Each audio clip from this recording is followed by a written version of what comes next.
পুরীতে পৌঁছে সি বিচের কাছে আমি দাঁড়িয়েছিলাম এই দোকানটার সামনে, যেখানে রীতিমতো প্রচণ্ড ভিড় ছিল এবং লুচি ভাজা হচ্ছিল, পুরি অ্যান্ড সবজি। উল্টো দিকে বিভিন্ন খাজার দোকান ছিল। দেন আমরা হোটেলে চেক ইন করলাম, দেন তারপর চটপট বেরিয়ে পড়লাম বিচের উদ্দেশ্যে। অনেক দিন পর এলাম, খুব ভালো লাগছে।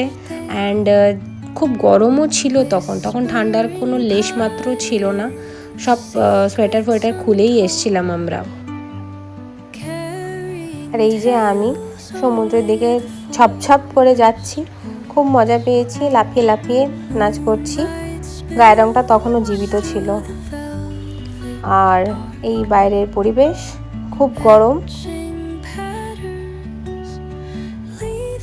দুপুরবেলা ঘুমানোর পর আবার বেরিয়ে পড়েছিলাম টুকটাক দোকান ঘুরতে। তো আমরা একদম ছিলাম স্বর্গদ্বারের সামনে। এটা শ্মশান, আমার খুব একটা আইডিয়া ছিল না। আমি বাইরে থেকে একটু উৎসাহ নিয়েই ফুটেজটা তুললাম। তারপর একটু টুকটাক খেলাম এখানে পাপড়ি চাট।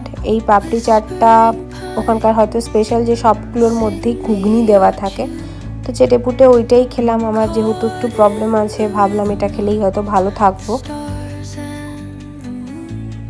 দেন আমরা বিচ সাইডে হাঁটতে হাঁটতে খুঁজতে গেলাম এটিএমের উদ্দেশ্যে। অবশেষে একটা এটিএম পেলাম। ও কিছু টাকা তুলে নিচ্ছে।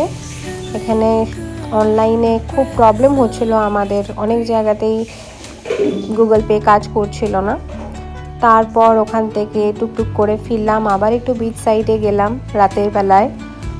বেশ ভালো লাগলো দেখতে।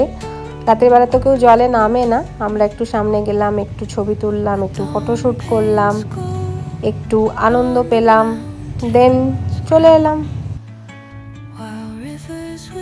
বিচ সাইড থেকে কিছু খাবার কিনে হোটেলে ফিরে এলাম। রাতে হোটেলে বসেই খেলাম। পরের ব্লগে আবার ফিরে আসবো পরের দিনের এপিসোড নিয়ে। এখন টাটা।